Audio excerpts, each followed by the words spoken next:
somebody had just thought of you a little bit, if somebody had even gave an ounce of a damn about you, you would have enough money where you wouldn't work for anybody else for the rest of your life. See, the one thing that there's a lady named Sheila who might be in this room right now, and I love Sheila. She's one of our mastermind students, and she told me stories about her daddy. Her daddy died about, I think, 25 years ago. But Sheila lives good based on what her daddy did, because her daddy was a hardworking black man. He didn't have any special anything. He was just a hardworking guy. I don't know what his education level was, but he bought some property and bought some land. And he used to just tell her, he said, one generation should invest so that the future generations can be comfortable.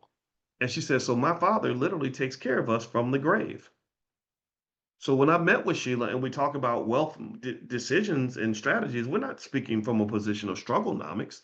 Why would we do that? Her father worked his entire life so she could have those conversations from a position of powernomics.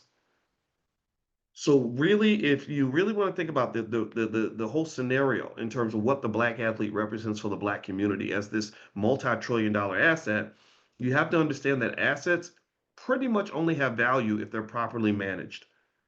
An asset like a young athlete or a great singer or whatever, that's like a car. An asset or like a factory in a way. If I give you, I could give you $1 billion factory, and if you don't know anything about how to run that damn thing, that asset means nothing. The value of the asset will be wasted. So what do we have to do? Well, we get the training. The rest of us who aren't going to be the next Muhammad Ali or the next Terrence Crawford, we get the skill set to know how to manage the athlete, because here's the thing, while only black men can turn into the next Terrence Crawford, it's only black women that can give birth to the next Terrence Crawford. Do you understand?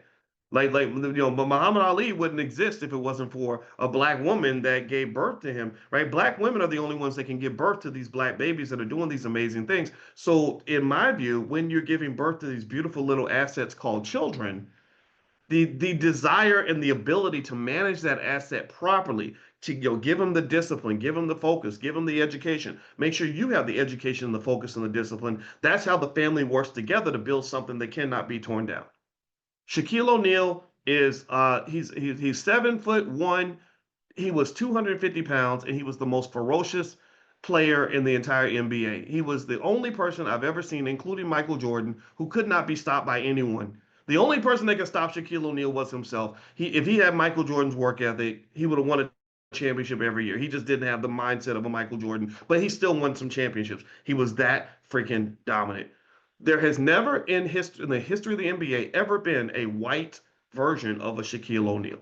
There's never been a white version of a Michael Jordan. There's never been a white Muhammad Ali. And I'm not saying white people, this is not anti-white. This is just truth.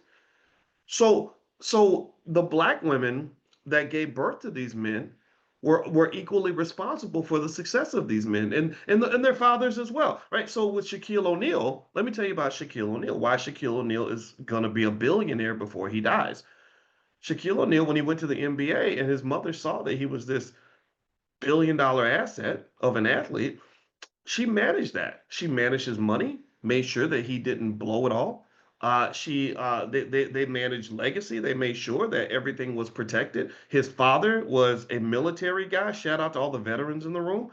You have tremendous value, right? His father was a military guy who made sure his son was disciplined and fearless and able to get the most out of his talent. So working together, they turned this guy into a kid who went off and made over $100 million in the NBA.